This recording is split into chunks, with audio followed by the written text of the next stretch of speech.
వాక్యాన్ని పంచుకోవటానికి దేవుడు కృపనిచ్చారు.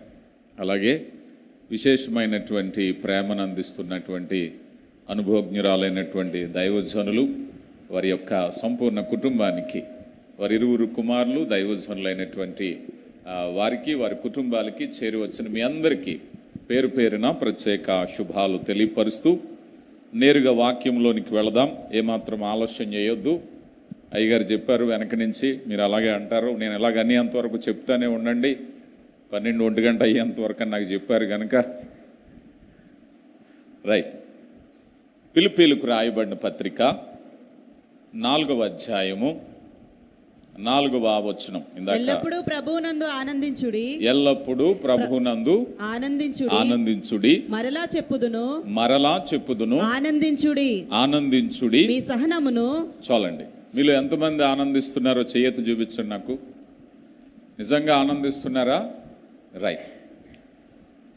క్రీస్తు ప్రభు పిలుపులో మనం అందరం పిలువబడిన తర్వాత దేవుడు పిలిచినటువంటి కారణం ఏమిటంటే, పరిశుద్ధాత్ముడు జరిగించే కార్యము అంతరంగములో మార్పు అన్నారు. మనిషి ఈ భూమి మీద జీవించేటప్పుడు పరలోక ఆనందం కొరకు పిలువబడతారు. ఈ మాటను ఏం చెప్పారు అంటే, మనం ఏం చేశాము అనే దానికంటే ఏమై ఉన్నాము అనేదే నిజమైనటువంటి అంతరంగములో కలిగే మార్పు. ఎగ్జాంపుల్, ఈరోజు దైవజనులు నన్ను ఇక్కడికి పిలిచారు, నేను వచ్చి వాక్యం చెప్తున్నాను. ఒకవేళ నాకు ఇష్టం లేకపోయినా, మొహమాటం అయినా, వారు చెప్పారు కనుక బలవంతంగా వచ్చి చెప్పాను అనుకుందాం. రేపు ఎల్లుండా ఇక్కడి నుంచి వెళ్ళాక అప్పుడు కూడా నేను ఎక్కడైనా వాక్యం చెప్తున్నాను అనుకో, అది నేను ఏమై ఉన్నానో ఆయన ఎక్కడున్నా వాక్యం చెప్తారు. లేదు బలవంతంగా ఒక పని చేయించాము అంటే అది పరిగణలోనికి తీసుకోబడదు. శాంతి సమాధానం కూడా అంతే. ఒకవేళ మీరు సమాధానం కలిగినట్టుగా మేబీ టెంపరీ, మేబీ అకేషన్లో, ఏదైనా ఒక ఫెస్టివల్, ఏదైనా ఒక మ్యారేజ్, మీకు నచ్చిన మనుషులు, నచ్చినటువంటి ప్రజలు, నచ్చినటువంటి వాతావరణము, సొంత ఊరు, స్నేహితులు, అప్పుడు మాత్రమే సంతోషాన్ని అనుభవించి, అవి జరిగిన తర్వాత మరలా ఎప్పటి మామూలుగా దుఃఖం ఉందనుకుందాం, ఎప్పటి మామూలుగా విచారం ఉందనుకుందాం. అయితే మీరు నిజమైన శాంతిని పొందుకోలేదు, మీరు నిజమైన శాంతిని అనుభవించట్లేదు. ఎప్పుడు కూడా నువ్వు ఏం చేసావు అనే దానికంటే నువ్వేమై ఉన్నావు. ఒక వ్యక్తి ఎక్కడున్నా కూడా సంతోషంగా ఉన్నాడు అని అంటే క్రీస్తు ప్రభు ఆయన హృదయంలో వసిస్తున్నాడు. ఇప్పుడు మనం చదువుకున్నాం ఫిలిప్పీలకు రాయబడిన పత్రిక. ఫిలిప్పీలకు రాయబడిన పత్రిక అపోస్తుడైన పౌలు ఎక్కడ రాశారంటే, ఆయన రోమ్ చెరసాల్లో రాశారు. రోమ్ చెరసాలలో అతి చిన్న గది, ఆ గదిలో దుర్గంధం వస్తుంది, ఆ గదిలో చాలా ఇబ్బందికర వాతావరణం, స్వతంత్రాన్ని కోల్పోయిన వ్యక్తి, సౌకర్యం లేని వ్యక్తి, కుటుంబాలకు దూరమైన వ్యక్తి, సరైన ఆహారము తినని వ్యక్తి. ఈరోజు నీకు నాకు ఒక పత్రిక రాశారు. ఆ పత్రికలో సమాధానము, సంతోషాన్ని గురించి మాట్లాడుతున్నారు. అయ్యా నీకే లేదు నాకేం చెప్తావయ్యా అని అంటే పౌలు గారు ఏమంటారో తెలుసా? నా హృదయంలో ఉన్న క్రీస్తుని అడగండి, నా సమాధానం ఏంటో. నా హృదయంలో ఉండేటువంటి ప్రభు వాక్యాన్ని అడగండి, సమాధానం ఏంటో. నాతో ఉన్న పరిశుద్ధాత్మను అడగండి. అందుకే అన్నారు కదా, మీ హృదయ తలంపులకు వాక్యపు కావాలి అన్నారు. మనం దేవుని వాక్యానికి లోబడినప్పుడట అనేకమైనటువంటి ఇబ్బందులు మన మీద దాడి చేస్తూ ఉంటాయి. శత్రువు మెయిన్ టార్గెట్ ఎక్కడంటే మన హృదయం. మన హృదయాన్ని విచారం చేస్తే, మన హృదయాన్ని కలుషితం చేస్తే, మన హృదయాన్ని ఆలోచనలతో నింపేస్తే, మన హృదయాన్ని అనుమానాలతో నింపేస్తే నిద్రలేని రాత్రులు, పీడకలలు, వ్యతిరేకతలు, అసహనము ఇలా ఉండాలని అపవాది కోరుకుంటాడట. అప్పుడు ప్రభువారు పరిశుద్ధాత్మ కార్యము ఎప్పుడైతే దేవుని సన్నిధిలో నువ్వు వాక్యంలో ఉంటావో, ఆ వాక్యంలో ఉన్నప్పుడట ఈ వాక్యము ప్రొటెక్షన్ వస్తుందట నీ హృదయానికి. బయట నుంచి ఎన్ని దాడి చేసినప్పటికీ కూడా ఈ వాల్ దాటి లోనకి వెళ్ళవు. అవునా కదా పిల్లలు? చెప్పాలి నాతో. ఈరోజు యేసయ్య సహవాస చెప్పాలి. మీరు చాలా సైలెంట్గా ఉన్నారు. ఆ మాటకు అర్థం ఏంటి చెప్పాలి? 6 నెలలు సహవాసం చేస్తే వీరు వారైపోతారట. ఇప్పుడు యేసయ్యతో సహవాసం చేస్తే మీరు ఏమైపోవాలి? ఇప్పుడు యేసయ్యలాగా అయిపోవాలి. అది యేసయ్య సహవాసం అంటే ఇప్పుడు 6 నెలల సహవాసం చేస్తే వీరు వారైపోయారట.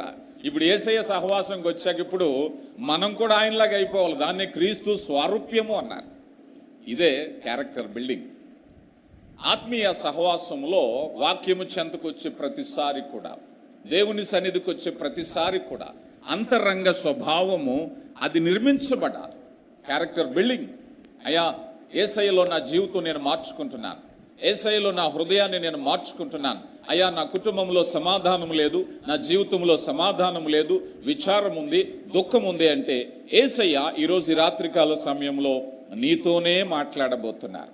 నీ హృదయంలో సమాధానాన్ని నింపడానికి షాలోమ్ ఎవ్రీ మాట, సమాధానకర్త అయినటువంటి దేవుడు నీ హృదయంలో వసించి నీ హృదయంలో ఉండేటువంటి ప్రతి విధమైన విచారాన్ని తొలగించే ప్రక్రియ జీవగ్రంథం ద్వారా ఈ రాత్రికాల సమయంలో మనం తెలుసుకోబోతున్నాం. ఎందుకనంటే ఈరోజు కుటుంబాల్లో సమాధానం అవసరమై ఉంది. వ్యక్తుల మధ్య సమాధానం, భార్యాభర్తల మధ్య సమాధానం, ఇరుగు పొరుగు వారి మధ్య సమాధానం, రాష్ట్రాల మధ్య, సంఘములో, ప్రపంచ దేశాల మధ్య ఎక్కడ చూసినా కూడా పరిస్థితి ఎలాగుందయ్యా అంటే మనిషి అన్ని రంగాల్లో వృద్ధి చెందుతున్నాడు, కానీ సంతృప్తిగా సమాధానంగా జీవించేటటువంటి ప్రక్రియ. అందుకే యేసు ప్రభు వారు చెప్తున్నారు కదా, అయ్యా మీ యొక్క ఫలాన్ని బట్టి మీరు ఏమై ఉన్నారో అది తెలుసుకుంటా. మనకు సామెత తెలుసు, చెట్టు పేరు చెప్పి అమ్ముతారా, చెట్టు పేరు చెప్పి కాయలు అమ్ముతారట. యేసు ప్రభు వారు అన్నారు, అలా కాదయ్యా, మీ కాయలను బట్టే చెట్టు, మీలో ఆత్మీయ ఫలాలను బట్టే మీరు ఆత్మీయ జనాంగం. నీలో శాంతి, సమాధానం, దీర్ఘశాంతం అని ఎప్పుడైతే ఉన్నాయో వాటిని బట్టి సర్వోన్నతుడైన దేవుని కుమారులని, వాటిని బట్టి ఆత్మీయులని, వాటిని బట్టి పరిశుద్ధులని, వాటిని బట్టి క్రైస్తవులని అప్పుడు నిర్ణయిస్తాం. మీ పేరుని బట్టి కాదట, మీ యొక్క పైన ఉండే అపిరెన్స్ని బట్టి కాదట, మీలో ఉండే ఆ ఫలాలను బట్టి మీరు ఎవరై ఉన్నారో నిర్ధారించడం జరుగుతుంది. నీలో సమాధానం ఉందా, అయితే నువ్వు క్రైస్తవుడివే. నీలో సమాధానం ఉందా, అయితే నువ్వు క్రైస్తవురాలువే. ఈ సమాధాన విషయంలో ఎవరు సమాధానకర్త?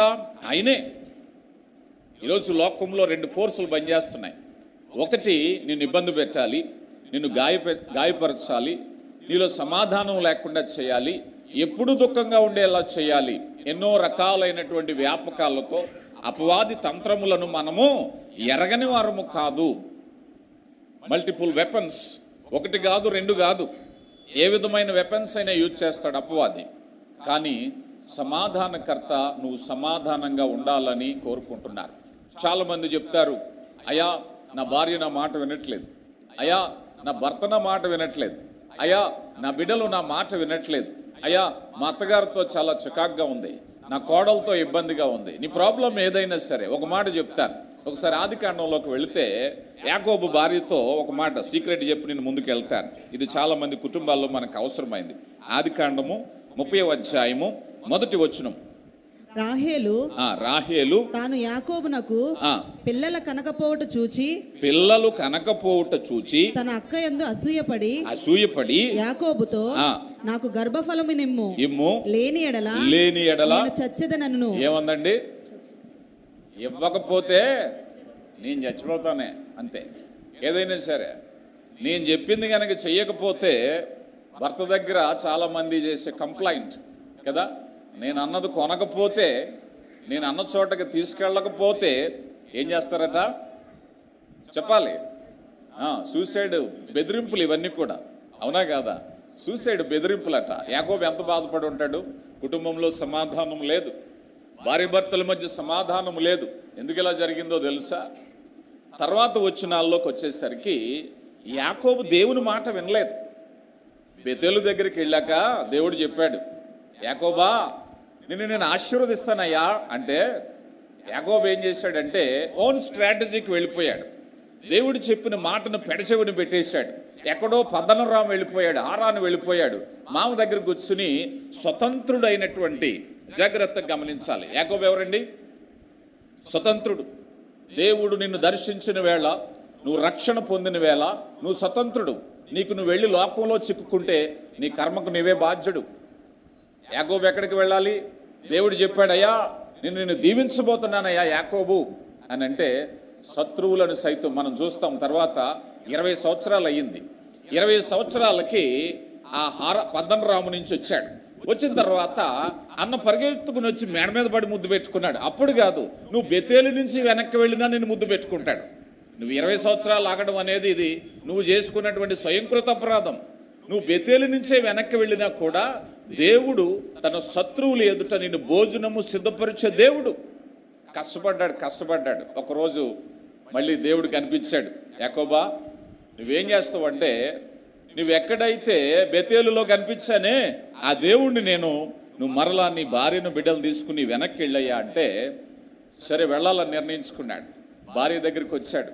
అమ్మా, నా దేవుడు చెప్పాడు నేను నా స్వజంగం దగ్గరికి వెళ్ళాలి అని అంటే, భార్య ఏమందో తెలుసా? నీ దృష్టికి ఏది అనుకూలమో అది చెయ్యి. ఆ సమాధానకరమైన మాట ఎందుకు వచ్చిందో తెలుసా? యాకోబు దేవుడు మాట విన్నాడు. దేవుడు మాట విన్న వెంటనే భార్య ఒక్క మాటలో మారు మాట్లాడలేదు. ఓ భర్త, నీ భార్య నీ మాట వినాలి అంటే నువ్వు దేవుడు మాట విను. ఓ భార్య, నీ భర్త నీ మాట వినాలి అంటే నువ్వు దేవుని మాట విను. నీ బిడ్డలు నీ మాట వినాలి అంటే నువ్వు దేవుని మాట విను. ఇదే సమాధానానికి సీక్రెట్. ఈరోజు మనం దేవుని మాట వినకుండా ఎన్నో సొంత ప్రయత్నాలు చేస్తూ ఉంటాం. లేకపోతే ఎదుటి వాళ్ళని మెప్పించడానికి, ఒకవేళ మనం పనిచేసే చోట మన యజమానులను కావచ్చు, మన కుటుంబ సభ్యులను కావచ్చు, వారికి ఏది ఇష్టమో వారిని ఏ విధంగా మెప్పించాలో, ఏ విధంగా నచ్చబెట్టాలో, ఏ విధంగా సంతోషపెట్టాలో ఎన్ని ప్రయోగాలు చేస్తాం. కానీ చివరికి అనిపిస్తారు, ఎంత తగ్గించుకున్నా మనిషిలో మార్పు లేదండి, ఎంత లోబడినా మనిషిలో మార్పు లేదండి. నువ్వు తగ్గించుకోవాల్సింది ఆ వ్యక్తి దగ్గర కాదు, దేవుని దగ్గర తగ్గించుకోవటం నేర్చుకో. దేవుని సన్నిధిలో మోకరించటం నేర్చుకో. దేవుని చిత్తానికి లోబడడం నేర్చుకో. నువ్వు ఎప్పుడైతే లోబడడం నేర్చుకుంటావో నువ్వు అనుకున్నటువంటి వ్యక్తి నీ మాట ఖచ్చితంగా వినటం జరుగుతుంది. ప్రియులారా, గమనించండి, దేవుడు అల్లరికి కర్త కాదు, సమాధానమునకు కర్త. ఆయన నీ హృదయములో సమాధానము, సంతోషము వశింప చేయటానికి ఇష్టపడుతున్నా. బైబిల్ గ్రంథంలో ఎఫెసీయులకు రాయబడిన పత్రిక 2వ అధ్యాయము 14వ వచనాన్ని మనం చూస్తే, ఎఫెసీయులకు రాయబడిన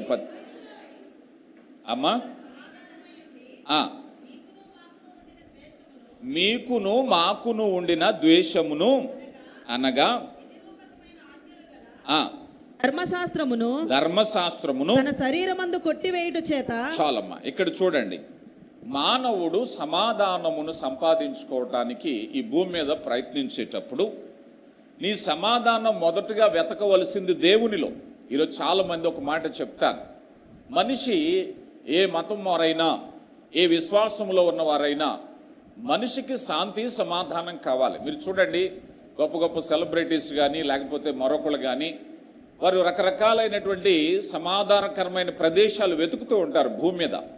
ఎక్కడ నాకు మనశ్శాంతి ఉంటుంది, ఎక్కడ నాకు పీస్ ఆఫ్ మైండ్ ఉంటుంది, పరిగెడుతూ ఉంటారు ప్రపంచంలో రకరకాలైనటువంటి ప్రాంతాలకు. కానీ మనిషి చేసే పొరపాటు ఏమిటంటే, సమాధానం కావాలి కానీ సమాధాన సువార్త అక్కర్లేదు వాళ్ళకి. శాంతి కావాలి కానీ శాంతిని అనుగ్రహించే దేవుని వాక్యం వద్దంటారు.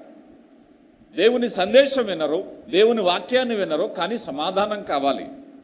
సమాధానమును అనుగ్రహించేటటువంటి సమాధాన సువార్త, ఈ సమాధాన సువార్త అనేటువంటిది ఎప్పుడైతే నీ చెవును పడుతుందో సమాధానకర్త నీకు తెలుస్తాడు. అయ్యా, నీ జీవితంలో ఉండేటువంటి ఆ లోపాన్ని సరిచేసి, ఏ దిగులుందో, ఏ విచారం ఉందో, ఏ అవరోధం ఉందో, ఏ కన్నీరు ఉందో తొలగించి సమాధానపరచటానికి ఆయన నీతో మాట్లాడడానికి ఇష్టపడుతున్నారు. కానీ మనం చెవులు మూసుకుంటాం.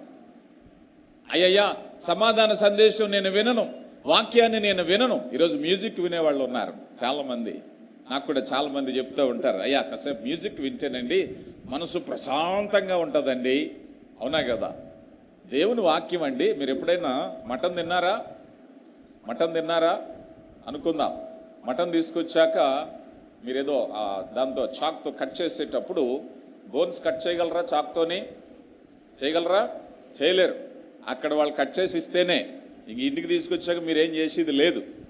ఎబ్రీలకు రాయబడిన పత్రిక 4:12 అంటున్నారు, 2 అంచులు గల వాడిగల ఖడ్గము కంటే ప్రాణాత్మలను ఏమిటంటండి మూలుగులను ఏం ఛేదిస్తుందట? మీరు మటన్ ఛేదించలేరు చూసారా, ఈ వాక్యం ఛేదిస్తుందట. ఎంతవరకు వెళ్తుంది తెలుసా? ఇది పవర్ఫుల్ వెపన్. రెండంచులు గల వాడిగల ఖడ్గము కంటే మా మూల్గులను ఛేదించి అంత అంతరంగములోకి వెళ్ళి సరిచేసి చీకటిని వేదనను కదా. మనం కన్నీరు అంటే ఇక్కడ దుడిస్తే పోతుందో చెప్పండి, చెప్పండి. కన్నీరు గార్చే వాళ్ళకి కచ్చిపులు తడిసిపోతూ ఉంటాయి. ఎక్కడుంది కన్నీరు గార్చటం ఆపడం అంటే? ఎక్కడుంది? నువ్వు ఎంత పెట్టినా సరే దిండు మునిగిపోతుంది కదా. మన దావీదు గారు కూడా అంటారు, ఆయన పరుపట తేలిపోతుందట కన్నీటిలోని. అవునా కదా? చాలామంది పరుపులు తేలిపోతూ ఉంటాయి కన్నీళ్ళలో. ఎందుకని? దాన్ని ఆపే సిస్టమ్ ఎక్కడుంది? అంతరంగంలో ఉంది, నీ మనసులో ఉంది వేదన. పైన కన్నీళ్లు దుడిస్తే కారుతానే ఉంటుంది ట్యాప్. అది అంతరంగ స్వభావము మార్చగలిగినటువంటి దేవుడు. ప్రియులారా గమనించండి, నీ దుఃఖానికి, నీ విచారానికి, దేనికైనా సరే అంతరంగములో ఉండే మార్పును ఆ దేవుడు ఆజ్ఞాపిస్తున్నారు. మనం గమనించట్లేదు. చాలామంది సినిమాలకు పరిగెడుతున్నారు, షికార్లకు పరిగెడుతున్నారు, ఎంటర్టైన్మెంట్కి పరిగెడుతున్నారు. ఇర్మియా గ్రంథకర్త అంటారు, ప్రజలట, వైద్యులట పై లేపనాలు రాస్తున్నారట కదా. లోపల దుమ్మిరిగిపోయింది, పైన జండుబాం రాస్తున్నారు. అవుతుందా లేదా? ఈరోజు చాలామంది అంతే. టీవీలో మేబీ నీకు ఏదైనా ఫేవరెట్ ప్రోగ్రామ్ ఉండి ఎడిక్ట్ అయిపోతున్నావేమో, పిల్లలు స్పోర్ట్స్కి, లేకపోతే ఏదైనా ఒక ఫన్నీ ప్రోగ్రామ్స్కి, కామెడీ ప్రోగ్రామ్స్కి. ఇవన్నీ కూడా జండుబాం, లోనున్నటువంటి గాయము తొలగించేది కాదు. ఆ కాసేపు అయిపోతే మళ్ళీ నీ నొప్పి నీదే, నీ విచారము నీదే. అపవాది నిన్ను ప్రలోభ పెడుతున్నాడు. అలా నిర్లక్ష్యం చేయటం వల్ల లోపల ఉన్న గాయము తగ్గకపోగా అది క్రానిక్ అయిపోతుంది, అది అలవాటు అయిపోతుంది, అది మానని గాయంగా పరిగణించబోతున్నాం. ప్రియులారా గమనించండి. అయితే మనమైతే పరిశుద్ధాత్మ దేవుడు చెప్తున్నాడు, నిర్లక్ష్యం చేయొద్దు, నీ గాయాన్ని నిర్లక్ష్యం చేయొద్దు. ప్రభు నీతో మాట్లాడుతున్నారు, రండి. ఎందుకనంటే దేవుడు సమాధానాన్ని ఆజ్ఞాపిస్తున్నాడు. మనం చూసాం, ఆనందించమని చెప్పే మాట it's not option, it's command. ఈరోజు మనం ప్రాక్టీస్ చేయవలసింది. ఈరోజు దేవుని సన్నిధికి వచ్చి నువ్వు ప్రార్థించేటప్పుడు, వాక్యాన్ని వినేటప్పుడు నీ హృదయము ఆనందంతో నిండిపోవాలి. అవునా కదా? ఇక్కడికి వచ్చాక బాధలు ఉంటాయా చెప్పండి? ఇక్కడికి వచ్చాక దుఃఖం ఉండాలా? ఇక్కడికి వచ్చాక కన్నీళ్ళు ఉండాలా? ఎందుకనంటే దేవుడు తన ప్రేమ చేత నీ దుఃఖాన్ని తొలగించేటప్పుడు, నీ విచారాన్ని కొట్టివేసేటప్పుడు, ఆయనతో నువ్వు మాట్లాడేటప్పుడు ప్రభు నీ అంతరంగాన్ని సరిచేయటానికి ఇష్టపడుతున్నారు. మనం ఏం చేస్తాం తెలుసా? దేవుని వాక్యం దగ్గరికి వచ్చి బాడీ ప్రెజెంటు, అవునా కదా? అంటే డాక్టర్ గారికి మనం సరిగ్గా కోఆపరేట్ చేయట్లేదు, అందుకే విచారం బావట్లేదు, అందుకే దుఃఖం బావట్లేదు. ఎప్పుడైనా యేసయ్యతో సూటిగా మాట్లాడు, నీ చెవినివు, అయ్యా నా కనులారా నీ ముఖ దర్శనాన్ని చూడాలి, అయ్యా నా హృదయము, నా మనసారా నిన్ను చూడాలి, నిన్ను వినాలి నా చెవులారా అని ఎప్పుడైతే నువ్వు ఆయన వైపు చూస్తున్నావో ఆయన వైద్యం ప్రారంభిస్తాడు. ఆయన నిన్ను సరిచేయడానికి ఇష్టపడతారు. కొన్నిసార్లు మనం పెడజెవును పెడతాం, కొన్నిసార్లు విమర్శ రూపంగా ఉంటాం, కొన్నిసార్లు కలల్లో ఉంటాం, కొన్నిసార్లు మనసు ఎక్కడో ఉంటుంది. నువ్వు సహకరిస్తేనే నీలో వైద్యం జరుగుతుంది. నువ్వు సహకరిస్తేనే నీ విచారం తీసివేయటానికి పరమ వైద్యుడు దేవుని సన్నిధిలో ఎప్పుడు సిద్ధంగానే ఉన్నాడు. ఆయన ఎప్పుడు కూడా నీతో మాట్లాడడానికి ఇష్టపడుతున్నాడు. హృదయాంతరంగాలు ఎరిగినటువంటి ప్రభు. అయితే ఇక్కడ మనము శాంతిని గురించి ఆలోచన చేసేటప్పుడు అసలు ఫస్ట్ క్వశ్చన్ ఏమిటంటే, అసలు శాంతి అంటే ఏమిటి, సమాధానం అంటే ఏమిటి? ఎవరైనా చెప్తారా? సమాధానము, శాంతి అనేటువంటిది ఎలా ఉంటుంది, దాన్ని ఎలాగ మనం నిర్వచించగలం అని ఆలోచన చేస్తే ఫస్ట్ థింగ్ ఏమిటయ్యా అంటే నీ మనసులో సంఘర్షణ లేకపోవటం. ఏమిటండి? నీ మనసులో సంఘర్షణ అంటే ద్వంద్వ అభిప్రాయాలు లేకపోవటం. మీకు చెప్తాను, మీకు ఎగ్జాంపుల్. సంఘర్షణ ఎలా ఉంటుందో మీకు చెప్తాను. సంఘర్షణ ఎలా ఉంటుందో తెలుసా? మనం కూర్చున్నాం, నేను వేసుకున్న డ్రెస్ కంటే ఆ పక్కోళ్ళు వేసుకున్న డ్రెస్సే బాగుందా, నా డ్రెస్ బాగుందా, అది కాస్ట్ ఎక్కువ, ఇది కాస్ట్ ఎక్కువ. తెలియని సంఘర్షణ హృదయంలో ఏదో జరుగుతూ ఉంటుంది. అన్నెసెసరీ ఇష్యూస్ ఇవి, మనకు సంబంధం లేదు, కానీ మనసు ఊరుకోదు. అవునా కాదా? కాంపిటీషన్. వాళ్ళకున్న ఆభరణాలు నాకున్న ఆభరణాలు, వాళ్ళకుండే వెహికల్ నాకుండే వెహికల్, వాళ్ళకుండే ఫెసిలిటీస్ నాకుండే ఫెసిలిటీస్, వాళ్ళకున్న పేరు నాకున్న పేరు, వాళ్ళు బాగున్నారా నేను బాగున్నానా? లోకంలో మనిషి హృదయంలో సంఘర్షణతోనే సమాధానాన్ని కోల్పోతాడు. ఆ సంఘర్షణ లేని స్థితే శాంతి అన్నారు. Simple definition. మీరు ఏదైనా చూడండి, వాళ్ళ పిల్లలు ఎలా ఉన్నారు, నా పిల్లలు ఎలా ఉన్నారు. చాలామంది హృదయాల్లో కనిపిస్తూ ఉంటుంది కదా, అరే నీతోటోడే నువ్వు చూడు ఎలాగున్నావో. సంఘర్షణ, మనకు తెలియనటువంటి సంఘర్షణ. ఈ సంఘర్షణ అనేటువంటిది సాధారణంగా మంచి విషయాలకు కనిపించదు, చెడ్డ విషయాలకు కనిపిస్తుంది కదా. సంఘర్షణ పడేటప్పుడు ఇందాక మనం అనుకున్నాం, అంతరంగ స్వభావ నిర్మాణం అంటే యేసు ప్రభుతో మనం ఎప్పుడైనా పోల్చుకుంటామో చెప్పండి. అయ్యా ఈ భూమి మీద అంత చక్కగా నీవు నీతివంతుడిగా జీవించావు కదా, శక్తివంతుడిగా జీవించావు కదా, నేను అలా జీవించలేకపోతున్నానే. ఆ సంఘర్షణకు మనం వెళ్ళం. మీకు వివరంగా చెప్తాను. మనిషి శక్తివంతుడిగా ఉండడానికి ప్రయత్నిస్తాడు, సంపన్నుడిగా ఉండడానికి ప్రయత్నిస్తాడు, అందంగా ఉండడానికి ప్రయత్నిస్తాడు, పలుకుబడిగా ఉండడానికి ప్రయత్నిస్తాడు, పేరు ప్రఖ్యాతుల్లో ఉండడానికి ప్రయత్నిస్తాడు. అవునా కదా? మనిషికున్న కోరికలు ఏమిటండి? ఒక మాట చెప్తారు, మనిషి బ్రతకడం కష్టం కాదట, నేను ఒకలాగా బ్రతకాలనుకోవడమే కష్టం. అవునా కదా? మనిషి బ్రతకడం కష్టమేం కాదు లోకంలో, కానీ నేను ఇలాగే జీవించాలంటేనే కష్టం. అక్కడే వచ్చింది మనిషికి కష్టం. దేవుడిచ్చిన వరకు నేను ఎలాగైనా బ్రతకాలి అంటే గొడవ లేదు, కానీ మనిషి ప్రయత్నం ఏమిటయ్యా అంటే ఒకలాగే జీవించాలని పెట్టుకోవడం. అయితే భౌతిక జీవితాన్ని గురించి ఎప్పుడు కూడా నీకు సంఘర్షణే. అందుకే యాకోబు పత్రిక 4వ అధ్యాయంలో మీరు చదవద్దు, కానీ మీలో ఆ సమాధానం యుద్ధములు జరుగుతున్నాయంటాడు కదా. ఏం జరుగుతున్నాయటండి? హృదయములో యుద్ధాలే జరుగుతున్నాయి. మీరు పోరాడుతున్నారు కానీ మీరు పొందుకోవట్లేదు. ప్రతిరోజు కూడా సంఘర్షణే. ఉదయం లేచినప్పటి నుంచి సంఘర్షణ, తినే తిండి దగ్గర సంఘర్షణ, వేసుకునే వస్త్రాల దగ్గర సంఘర్షణ. అవునా కదా చెప్పండి. ఒక వ్యక్తి ఒక డ్రెస్ వేసుకోవాలి, ఏదో ఒక ప్రోగ్రాంకి వెళ్తున్నాడు, అతని మనసులో సంఘర్షణ. అక్కడ ఉండే వ్యక్తులు ఎలా ఉంటారు, వాళ్ళు ధరించే వస్త్రాలు ఎలా ఉంటాయి, నేను అక్కడికి ఎలా వెళ్ళాలి, నా స్థాయిని నేను ఎలా కనపరుచుకోవాలి, ఇది వేసుకుంటే ఒకవేళ తగ్గింపుగా ఉంటానా, సమానంగా ఉంటానా, గొప్పగా ఉంటానా, తెలియని సంఘర్షణ. మనిషి ఈ సంఘర్షణ లేని స్వతంత్ర స్థితిని కావాలనుకోవటమే సమాధానం. ప్రియులారా గమనించండి, ఈరోజు నువ్వు శక్తివంతుడువా శక్తివంతురాలు కాదా అంటే మనిషి ఒక నియమంలో ఉన్నాడు. ఆ నియమం ఏమిటంటే కృపాయుగం అనేటువంటి నియమం. మీకు అర్థం కావడానికి చెప్తాను. అంతకు మునుపు మనం ఉన్నప్పుడు ధర్మశాస్త్ర యుగంలో ఉన్నాం. ఈ మాట ఎందుకు చెప్తున్నానో మీకు తెలియపరుస్తాను. ఈ ధర్మశాస్త్ర యుగంలో మనిషి ఉన్నప్పుడు ధర్మశాస్త్రమును బట్టి అతడు నీతిమంతుడుగా ఎంచటం అనేది కష్టమైపోయింది. ఆజ్ఞ ప్రకారంగా ఎవరో నీతిమంతులు కాదు. అంటే ఒక మనిషి ఆజ్ఞను ఏం చేశాడంటే రాను రాను ఆచారం చేశాడు, సాంప్రదాయం చేశాడు. ఆచారం ఎక్కడుందో సాంప్రదాయం ఎక్కడుందో అక్కడ సత్యము లేదు. Right are wrong? అవునా కాదా? ఎక్కడ సాంప్రదాయం ఉందో, ఈరోజు మనిషి ఒక ట్రెడిషన్లోకి వెళ్ళిపోయాడు, ఒక ట్రెండ్లోకి వెళ్ళిపోయాడు, ఒక ఫ్యాషన్లోకి వెళ్ళిపోయాడు, ఒక స్టాండర్డ్స్లోకి వెళ్ళిపోయాడు మనిషి. అంటే తనకు తెలియకుండానే ఒక చట్రంలో చిక్కుకున్నాడు.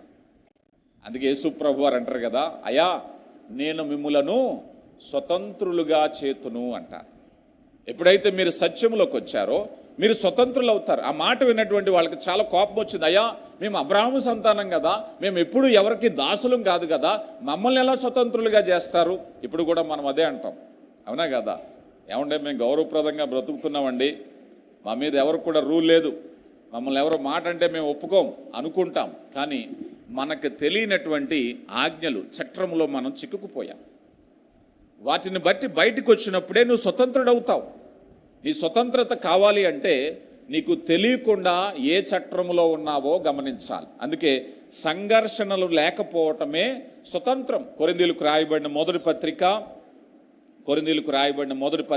14వ అధ్యాయము 33వ వచనాన్ని మనం చూసినప్పుడు, కొరింథీయులకు రాయబడిన మొదటి పత్రిక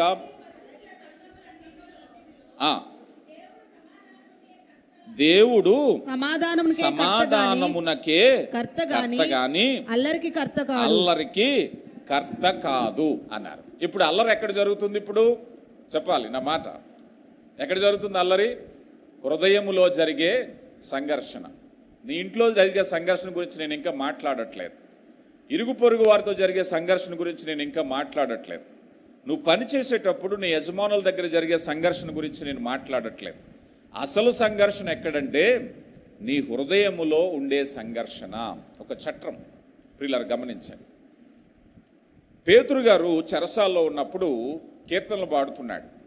ఎందుకు అనిపించిందండి మీ కీర్తనలు పాడాలని?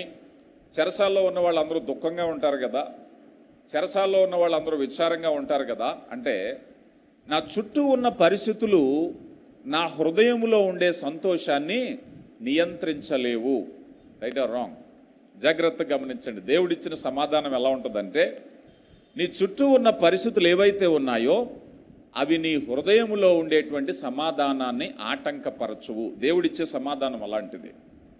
మనం అనుకోవచ్చు, అయ్యా నేను సంతోషంగా ఉండాలి అని అంటే నా చుట్టూ ఉన్న మనుషులందరూ కూడా నాకు అనుకూలంగా ఉండాలి, నా చుట్టూ పరిస్థితులన్నీ కూడా నాకు అనుకూలంగా ఉండాలి, నేను అనుకున్న వ్యక్తులు, నేను అనుకున్న వస్తువులు నా చుట్టూ ఉంటే నేను సంతోషంగా ఉంటాను అంటే అది లోకములో ఉండేటటువంటి సమాధానం. అందుకే యేసు ప్రభు వారు అన్నారు, నేను శాంతిని అనుగ్రహించి వెళుతున్నాను. అది ఎలాంటిదట? అది లోకం ఇచ్చినట్టుది కాదు, ఖచ్చితంగా కాదది. ఎందుకనంటే లోకం అయితే ఔటర్ సర్కమ్స్టాన్సెస్, బయట ఉండేటువంటి పరిస్థితులు నీ హృదయాన్ని నియంత్రిస్తాయి. అపోస్తుడైన పౌలు ఈ పత్రిక రాసినప్పుడు బయట ఉన్న పరిస్థితులు ఏమీ కూడా తన హృదయాన్ని కలవరపరచలేదు, దుఃఖంగా లేడు, విచారంగా లేడు. తన సంతోషంగా ఉండడమే కాకుండా క్రైస్తవ సమాధానానికి సంతోషాన్ని గురించి వ్రాయగలుగుతున్నాడు. పరిశుద్ధాత్ముడు చేసే కార్యం. మేబీ ఒకసారి మీరు ఆలోచన చేయండి. మీకుండే సమస్య ఏదైనా కావచ్చు. అయ్యా నా జీవితంలో అన్నీ బాగున్నాయి, ఒకే ఒక సమస్య ఉందండి అంటాడు ఒక ఆయన. అయ్యా అన్నీ పర్వాలేదు, మా పిల్లలు నా మాట వినట్లేదండి. అయ్యా అన్నీ బాగానే ఉన్నాయి కానీ అప్పులే ఎక్కువైపోయినాయి అండి. అన్నీ బాగానే ఉన్నాయండి, నా భార్యో నా భర్తో మరొకరు ఎవరో, ఒకటే సమస్య అండి. ప్రభు చెప్తున్నాడు, అది కాదు నీ సమస్య. నీ అంతరంగ స్వభావములో ఆత్మీయ ఫలము, ఆత్మ ఫలాల గురించి వ్రాసేటప్పుడు ఆ సమాధానాన్ని గురించి వ్రాశారే, అది నువ్వు లేకపోవటమే నీ సమాధానానికి గల కారణం. సమస్యలు అందరికీ ఉన్నాయి. యేసు ప్రభు వారు భూమి మీద ఆయన శరీరీతిగా ఉన్నప్పుడు అనేక సమస్యలు చూశారు. అపోస్తుడైనటువంటి పౌలు సమస్యలు చూశారు, పేతురు సమస్యలు చూశారు, మీరు చూస్తున్నారు, నేను చూస్తున్నాం. కానీ వారికి మనకి ఉన్న వ్యత్యాసం ఏమిటంటే సమస్యలో ఆనందించటం వారికి తెలుసు. 4వ అధ్యాయంలో అపోస్తుల కార్యగ్రంథంలో పేతురు యోహానునట వారు వచ్చి యేసు నామమున ప్రకటించకూడదని వారిని కొట్టారట. ఏం చేశారండి? చెప్పాలి నా మాట. వారిని ఏం చేశారు? కొట్టారు. కొడితే వాళ్ళు అన్నారట కదా, యేసు నామమునకు మేము దెబ్బలు తినటానికి పాత్రులమని వారు సంతోషముగా. విన్నారా లేదే మాట? దెబ్బలు తిన్నప్పుడు ఎవరు సంతోషంగా ఉంటారు చెప్పండి? ఎవరన్నా విన్నారా? మీరు ఎప్పుడైనా అలాంటి ఎక్స్పీరియన్స్ చేశారా? పేతురు యోహానులు అంటున్నారు, ఆ గాయాలు పొందాక వారు మేము ఆయన నామమునకు దెబ్బలు తినడానికి పాత్రులు అని చెప్పి వారు సంతోషముగా వెళ్ళిపోయారు అన్నారు. ఈ మాట ఎప్పుడైనా విన్నారా? దెబ్బలు తిన్న వాళ్ళు సంతోషంగా ఉంటారా? చెప్పండి, ఎక్కడైనా ఉందా ఈ మాట? పరిశుద్ధాత్ముడు చేసే కార్యాలు ఎలా ఉంటాయంటే, నువ్వు ఏ పరిస్థితుల్లో నీ సంతోషాన్ని అపహరించటానికి అపవాది అటాక్ చేస్తూ ఉంటాడో అయినా నీ సంతోషము కదలక నిలిచి ఉంటుందే, అదే పరిశుద్ధాత్మలో ఆనందం కదా. ఈరోజు చాలామంది మనం చూస్తూ ఉంటాం, ఎవరైనా సంతోషంగా ఉంటే వాళ్ళని డిస్టర్బ్ చేయడానికి ఏవో రకమైన గాసిప్స్ పుట్టించటమో, ఏవో మాటలు అనటమో, ఏదో గాయపరచటమో, మరేదో ఇబ్బంది పెట్టడమో. ఎందుకంటే కొంతమంది సంతోషంగా ఉంటే చూడలేరట. అవునా కాదా? ఇద్దరు ఎవరైనా భార్య భర్తలు సంతోషంగా ఉన్నారనుకోండి, ఏం చేస్తారు చెప్పండి? మధ్యలో ఏదో ఒక ఇబ్బంది జరుగుతూ ఉంటుంది. వాటిని అధిగమించేదే ప్రభు ఇచ్చే సమాధానం. అయితే రాంగ్ గమనించాలి. అయ్యా మేము ప్రతిసారి కూడా మేము సంతోషంగా ఉంటున్నామండి, వాళ్ళెవరో వచ్చి గొడవ పెడుతున్నారు, అయితే ప్రభు సంతోషం నీ హృదయంలో లేదు. అయ్యా మేము చాలా ఆనందంగా ఉన్నామండి, చక్కగా ఆ రోజు మేము ఇంట్లో చక్కగా ఫీస్ట్ చేసుకోవడానికి ఆ బిర్యానీ తెచ్చుకున్నాం, మటన్ తెచ్చుకున్నాం. ఆ మధ్యలో మనిషి వచ్చాడండి, గొడవ అయిపోయింది, ఆ వండుకున్నది కూడా తినలేదండి అంటారు. అయితే ప్రభు ఇచ్చే సమాధానం నీలో లేదు. ప్రియులారా గమనించండి, ఈ ఎక్స్పీరియన్స్ చాలామంది అనుభవిస్తూ ఉంటారు. అయ్యా మేము చాలా సంతోషంగా ఉండేవాళ్ళం అండి చాలా సంవత్సరాలు, కానీ ఆ మనిషి వచ్చిన తర్వాత మాకు గొడవలు వచ్చినాయండి. Right are wrong? ఇవన్నీ కూడా లోకంలో బాగుంటాయి, కానీ పరిశుద్ధాత్మ దాన్ని అంగీకరించట్లేదు. అపవాది పని ఎప్పుడు అపవాది చేస్తూనే ఉంటాడు. అపవాది ఎప్పుడైనా విరమించుకున్నాడా? ఆనాడు ఏదేను తోట నుంచి ఇప్పటి వరకు అదే పని. అపవాదికి నచ్చలేదు. తండ్రి అయిన దేవుడు తన బిడ్డలతో కలిసి సంతోషంగా ఉన్నారు. భార్య భర్తలు ఇద్దరు ఆ చల్లని సాయంకాలం ప్రభుతో మాట్లాడుతున్నారు, ముచ్చటిస్తున్నారు, సంతోషంగా ఉన్నారు. అది చూశాడు అపవాది. నేను భరించలేకపోతున్నాను అన్నాడు. చాలామంది అపవాది బుద్ధి కలిగిన వాళ్ళు ఉంటారు, ఎవరైనా సంతోషంగా ఉంటే. అవునా లేదా? అలాంటి బుద్ధి ఉన్నవాళ్ళు ఎవరు? అందుకే యేసు ప్రభు వారు అంటారు కదా, మీరు మీ తండ్రి అయినటువంటి అపవాది సంబంధులు. మీరు ఈ అపవాది సంబంధి ఎక్కడ సంతోషం ఉన్నా వార్చలేడు, ఎక్కడ ఆనందం ఉన్నా వార్చలేడు, ఎక్కడ నవ్వుతూ ఉన్నా వార్చలేరు. కొంతమంది గమనించండి, ఈ బుద్ధి ఎవరిదో తెలుసా? చెప్పాలి, ఎవరిదే? అపవాది వాళ్ళలో పనిచేస్తున్నాడు. మీరు ఎప్పుడైనా గమనించండి. అప్పుడు మీరు ప్రార్థించండి. గొడవాడితే పోవాడు అపవాది కదా. మీ మాటలకి ఏం భయపడ్డా, దేవుని మాటలకు భయపడతాడు. నేను కూడా సీరియస్గా ఫైట్ చేస్తానంటే మీరు 4 అంటే అపవాది 16 అంటాడు.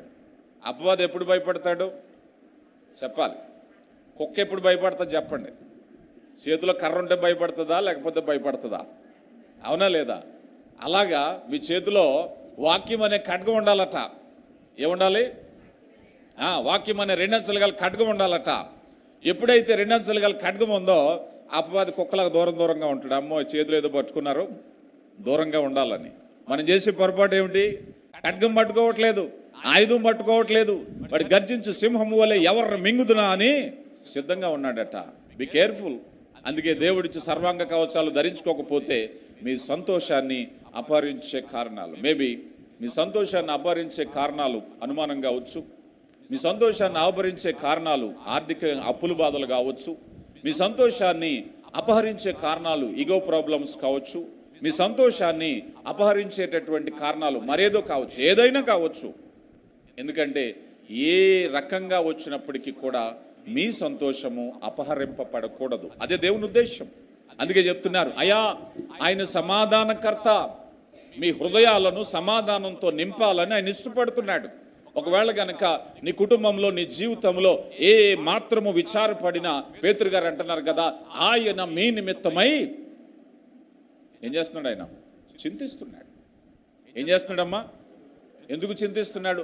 ఏ ఒక్క క్షణం నువ్వు బాధపడటం ఆయనకి ఇష్టం లేదు. నువ్వు ఒకవేళ దిగులు పడుతున్నావేమో, విచారపడుతున్నావేమో, అవి కుటుంబ కలహాలు కావచ్చు, ఆర్థిక సమస్యలు కావచ్చు, అనారోగ్య సమస్యలు కావచ్చు, మేబీ నీ జాబ్ ప్రాబ్లమ్స్ కావచ్చు, ఇరుగు పొరుగు వారితో సమస్య కావచ్చు. ఏ విధంగా బాధపడినా ప్రభు చెప్పే మాట ఏమిటో తెలుసా? నువ్వు విచారపడటం వల్ల ఆయన విచారపడుతున్నాడు. ఎందుకో తెలుసా? విచారాన్ని అధిగమించటానికి వారికి సర్వాంగ కవచాలు ఇచ్చిన వారు సద్వినియోగపరచుకోకుండా అదే బాధలో ఎందుకు బ్రతుకుతున్నారు? వాళ్ళు ఎందుకు అధిగమించలేకపోతున్నారు? ఎందుకు వాస్తవాన్ని గమనించలేకపోతున్నారు? ఎందుకు అపవాది ట్రాప్లో పడిపోతున్నారు? వాళ్ళు గమనించండి. ప్రభు నీతో మాట్లాడుతున్నారు. మేబీ నీకుండేటువంటి ఏ ప్రాబ్లం అయినా సరే, రైట్. ఇక సమాధానము అనేటటువంటి పరిస్థితుల్లో మనం చూసినట్లయితే, ఆ సమాధానంలో, ఆ శాంతిలో శ్రేయస్సు ఉండాలి, సంతృప్తి ఉండాలి, క్షేమం ఉండాలి, ఆరోగ్యకరమైన వాతావరణం ఉండాలి. ఇది ఎవరితో ఉండాలి? 2 డైరెక్షన్స్. 1 తోటి మనిషితో ఉండాలి, 2 దేవునితో ఉండాలి. కొంతమంది దేవుని సన్నిధికి వచ్చి చాలా బలంగా, సంతోషంగా, ఆనందంగా ఉంటారు. Right are wrong? నా మాట చెప్పండి. దేవుని సన్నిధిలో సంతోషంగా ఉంటారా? ఇంటికి వెళ్ళాక తలపోటు వచ్చేస్తుందండి అంటారు. అన్నవాళ్ళు ఉన్నారా లేదా? అయితే నువ్వు సమాధానం కంప్లీట్ కాదు. ఎందుకంటే నువ్వు ఇంటికి వెళ్ళినా సమాధానంగా ఉండాలి, దేవుని సన్నిధిలో ఉన్నా సమాధానంగా ఉండాలి. ఈ 2 కూడా మనిషితో, దేవునితో సమాధానంగా ఉన్నదే నిజమైన సమాధానం. కొంతమంది, అయ్యా నా వర్క్ ప్లేస్కి వెళ్తే నాకు తలపోటు వస్తుంది, అయ్యా ఇదిగో ఫలానా బంధువులు వస్తే మా ఇంటికి మళ్ళీ ఎప్పుడు వెళ్ళిపోతారా అని చూస్తున్నానండి, సమాధానం లేదు. అలాంటి అనుభవాలు మీకున్నాయా? Right are wrong? అలాంటి అనుభవాలు ఉన్నాయా? డెఫినెట్గా ఉంటాయి, నాకు తెలుసు.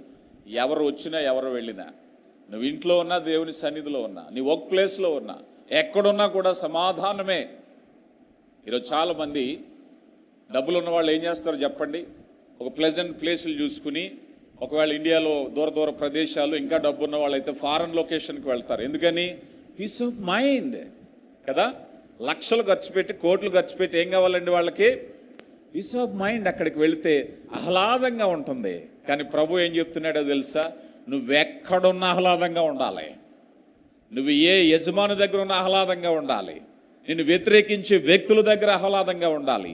నీ ఇంట్లో ఉన్నప్పుడు ఆహ్లాదంగా ఉండాలి. ఎక్కడో స్విట్జర్లాండ్లో ఉన్నప్పుడు, కాశ్మీర్లో ఉన్నప్పుడు ఎలా ఉంటుందో, నీ ఇంట్లో, నీ బెడ్రూమ్లో కూడా అలాగే ఉండాలి నువ్వు.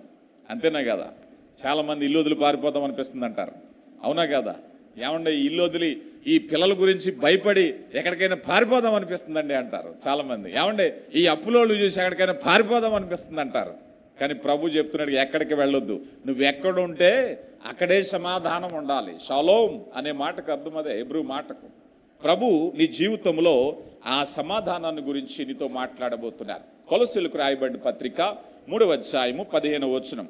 కొలసీలకు రాయబడిన పత్రిక,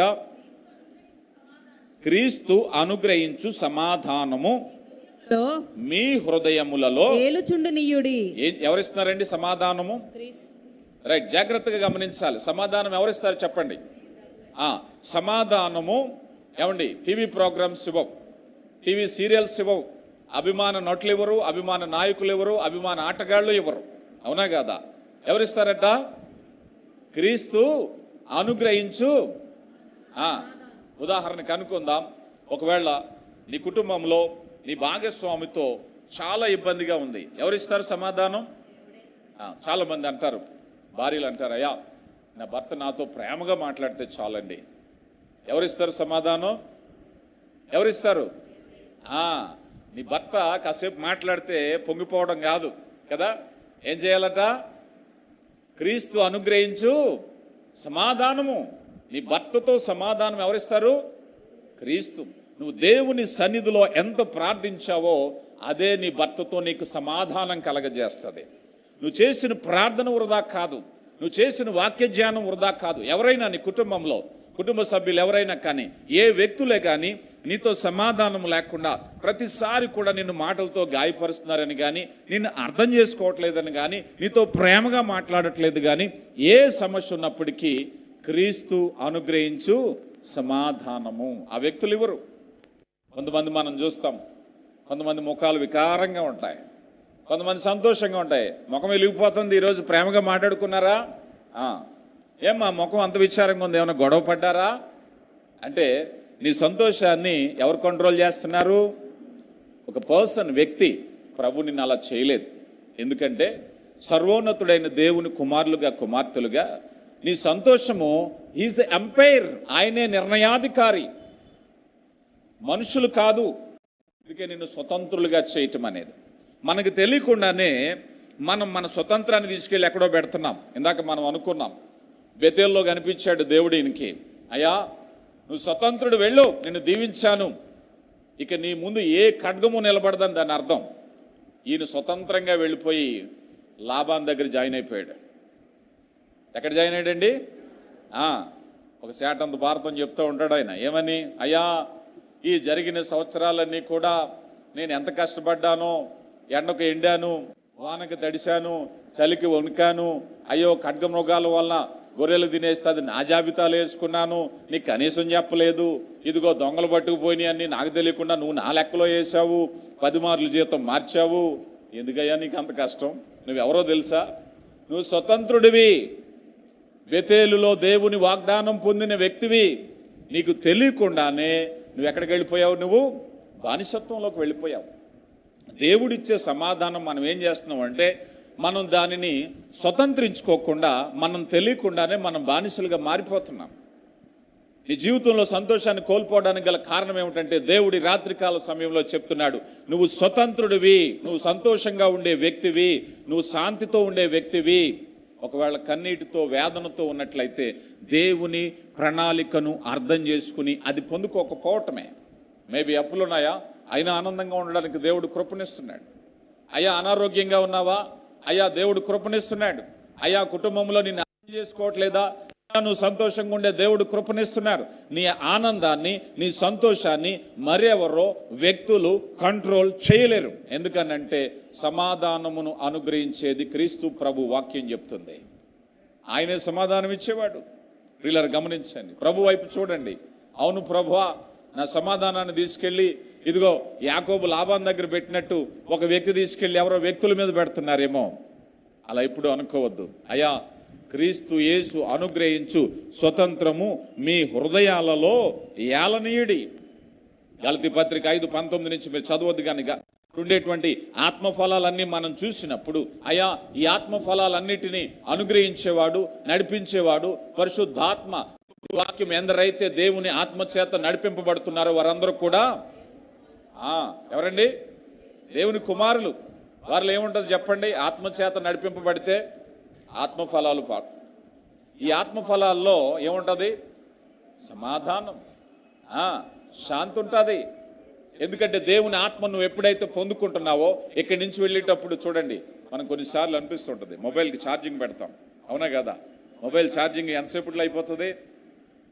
మన ఛార్జింగ్ గడప దాటేసరికి అయిపోతుంది ఇక్కడ, అవునా కదా? మీ దైవజనులు మీకు ఛార్జింగ్ పెడతా ఉంటారు. మీరు సమాధానంగా ఉండండి, ధైర్యంగా ఉండండి, ప్రభు వాగ్దానం చేస్తున్నాడు. ఎంతసేపు ఛార్జింగ్ పెట్టినా ఆ గడప దాటేసరికి ఛార్జింగ్ అయిపోతుంది, అవునా కదా? ప్రభు దానికి ఒప్పుకోవట్లేదు. మీరు అసలు ఛార్జింగ్ లేని మధ్య ఏదో అంటున్నారు, మరి టెస్లా వాళ్ళు ఫోన్ వేస్తున్నారు అట్ లైఫ్లో ఎప్పుడు కూడా ఛార్జింగ్ అవసరం లేని ఫోన్ అట. ప్రభు అలా చేసేసాడు మనల్ని, అవునా కదా? మీరు మళ్ళీ ఎప్పుడు కూడా ఛార్జింగ్ డౌన్ అవడానికి వీల్లేదు. ఇక నీ సంతోషంగా వెళ్ళేసరికి ఎవరో ఒక నీళ్ళు వేస్తున్నారు, ఎవరో ఒక మాట అంటున్నారు, ఎవరో ఒక అపవాదం వేస్తున్నారు, అంతే అయిపోయింది ఛార్జింగ్. మళ్ళీ దైవ పాస్టర్ గారి దగ్గరకు వచ్చి చెప్పుకోవడమే బాధ. ఏమ్మా ఆయన కనిపెట్టి ఎందుకు విచారంగా ఉన్నా, మీకు ఏం చెప్పమనండి నా బాధ అని మొదలెట్టి మళ్ళీ ఛార్జింగ్ పెట్టుకోవాలి. ప్రభు చెప్తున్నాడు మీరు ఫుల్ ఛార్జ్ లోడింగ్ అనమాట, ఇంకేం మాత్రం తక్కువ లేదు. పరిశుద్ధాత్మ ఆయన ఎప్పుడైతే మిమ్మల్ని నడిపిస్తున్నారో ఆత్మ కార్యములో చెప్తున్నారు. నువ్వు ఎప్పుడైతే దేవుని సన్నిధికి వచ్చి విధేయత చూపిస్తున్నావో, ఎప్పుడైతే వాక్యాన్ని పొందుకుంటున్నావో, ఎప్పుడైతే ముఖ దర్శనాన్ని చూస్తున్నావో, ఎప్పుడైతే నువ్వు ఆహ్వానిస్తున్నావో, ఎప్పుడైతే ఆత్మ నింపుదల కలిగి ఉంటున్నావో అంతరంగ స్వభావం మారాలి. ఇది చెవులతో విని వదిలిపెట్టేది కాదట. అంతరంగ స్వభావము బలమైన పునాది మీద కట్టబడిన తర్వాత ఈ అంతరంగ స్వభావం ఎంత బలంగా ఉన్నట్లయితే అపవాది అటాక్ చేస్తూ ఉంటాడు. అటాక్ ఫోర్స్ ఎప్పుడు ఉంటాయి. మనం ధైర్యంగా నిలబడుతున్నాం. అయ్యా నా ముఖంలో సంతోషం ఎప్పుడు కూడా తొలగిపోదు. అయ్యా ఇంత ఆనందంగా ఎందుకున్నావు? ప్రభు వచ్చాక నా జీవితం మారకుండా ఎలా ఉంటుందండి? అయితే రాంగ్. ఏం సంతోషంగా ఉన్న అప్పులన్నీ తీరిపోయినాయి, అప్పులు తీరకపోయినా ప్రభు నా జీవితంలోకి వచ్చాడయ్యా. సమస్యలన్నీ తొలగిపోయినాయా, ఇంత ముఖం ఆనందంగా ఉన్నావు. ఏ సమస్య అలాగున్నా ప్రభు నాలో ఉన్నాడు. అది కదా లోకానికి చెప్పవలసినటువంటి సంతోషం. అందుకే చెప్తున్నారు, అయ్యా చెట్టు పేరు చెప్పి కాయలు అమ్మేవాళ్ళం కాదు మనం. ప్రభు ఏమంటున్నారు? మీ కాయలు బట్టి మీకు చెట్టు పేరెడతాను అంటున్నాడు. నువ్వు ఏ చెట్టు పేరెట్టాలంటే నువ్వు కాయలు గాయి.